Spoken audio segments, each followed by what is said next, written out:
Hi, Grace. This is Pastor Jason here. And this afternoon, we have the privilege of having a friend of ours, two friends of ours, my friend Julia, who many of you are familiar with, and also Lamma, who works with REST, Real Escape from Sex Trade. Uh, Lamma works as a development associate with the development team at REST, and we are supporting REST all this year and really into 2021 with different ways of supporting with an Advent drive that's going on right now, as well as donating and hopefully getting our volunteers involved in the future. But we wanted to have a brief conversation with Julia and Lamma now. So Julia, take it away. Oh, awesome. Thank you guys for both being here. So Llama, Grace has kind of been introduced to REST a little bit in past meetings and past information about the drive.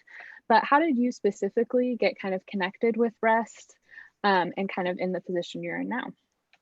Yeah, so I moved to Seattle last spring and I was in the middle of a transition. I had been in full-time ministry and I was looking on to what was next. And I saw the organization of Rest was hiring, and I was really captivated by their message that everyone deserves to be loved. And I think that this was something that really jumped out to me as connecting not only just to my heart as an individual, any man, woman, child alive can connect to that message of everyone deserving to be loved, but just knowing for me, the issue of human trafficking was very personal. So my home state, Ohio, is where I had a family member, my cousin, who was trafficked for really in and out of a decade of her life. And I saw this all unfold, and really what that did to her identity and the amount of shame that she carried was enormous. And so what she needed to know was that she was worthy of love. And I loved, shortly after I applied at REST, I was able to meet Amanda. And I just loved the heart of REST, that we were built with survivors in mind, and that really the heart of all the services that we offer is to provide trauma-informed care. And so we have a continuum of programs that are designed to help individuals exit the sex trade and live a life free from exploitation. But really what connected me was God's call. I definitely have had a call in my life, just especially with my cousin. She passed away this past December, and that was very unexpected. She was 25 years old. And so we were pretty close, and just knowing her life, I wanted her life not to have been in vain.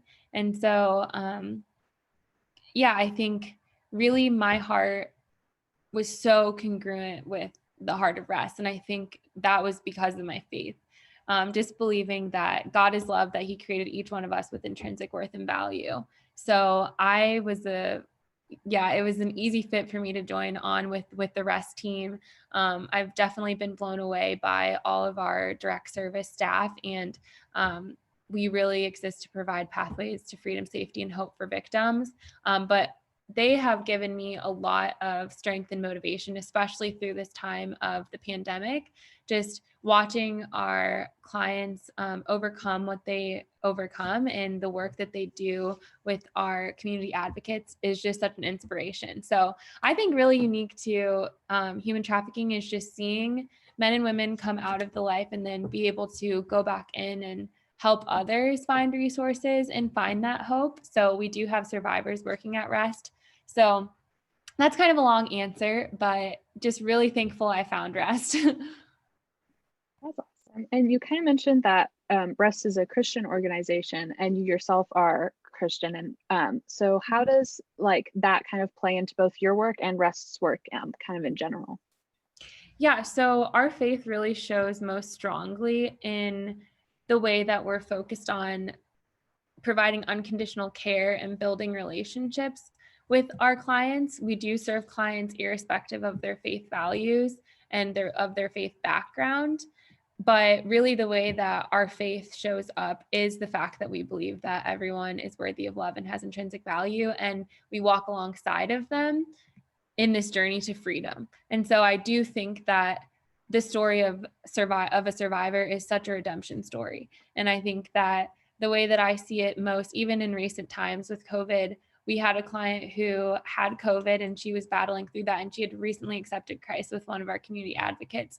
And so she was able to go through a season that we're all going through. She was able to go through that with God, and just able to see how even just worshiping in the midst of sickness was such a blessing to her. And so it's stories like that that definitely just showcase how really, in order to find freedom and to stay free, faith is such a huge part of that. And so it's such a personal journey. It's something where coming to rest and not intentionally proselytizing, but creating a space where we're able to build relationships and people feel safe to begin to explore what do they believe, because we serve a big God and he does not need our help in defending him. And so open to people exploring, and so open to just providing that atmosphere where people feel safe enough to do that. And they don't feel like they need to be Christian enough to receive services from us, but they're actually able to encounter the love of God, even in the tangible resources that we're providing, because, it's hard for people to encounter the love of God if they're hungry. If they don't have resources, it's hard for them to have that stability to even begin that journey. If you have a faith, then you've been on it. So I think that's where it shows up most. That's awesome. Man, Thank you. You can preach on Sunday, Lamma. Oh God, yeah. Yes, yeah. I mean, here we are. Thank you for having me. Well, Lamma, thank you for joining us, and Julia, thank you for the assist in our time with Lamma this afternoon. And for those of you who are watching this video with Rest, we've heard from a number of voices through YCG and through Amanda, who came and visited about 1.5 years ago, that this is an organization that's doing kingdom work, that's doing the Lord's work, and we want to support. And especially hearing from staff at Rest, including Lamma, that things are tough this year during COVID. Violence on the streets has gone up. Its scarcity has gone up. So we want to be a partner. And so part of that being a partner practically right now is participating in our Advent Drive for Rest. Some friends of ours in the congregation have also set up an Amazon charity account, Amazon Smiles. And you can click on the link. It's on the midweek email starting this week, that if we select to participate and give to this drive, even some of Amazon, what we spend, Amazon will reimburse back to Grace. So that's a really cool bonus. But more importantly, please donate so that we can get some survival kits to our friends through Rest. We're accumulating the donated items at the lane, and we're going to drop them off to Rest in mid-December. So thank you so much ahead of time for your generosity.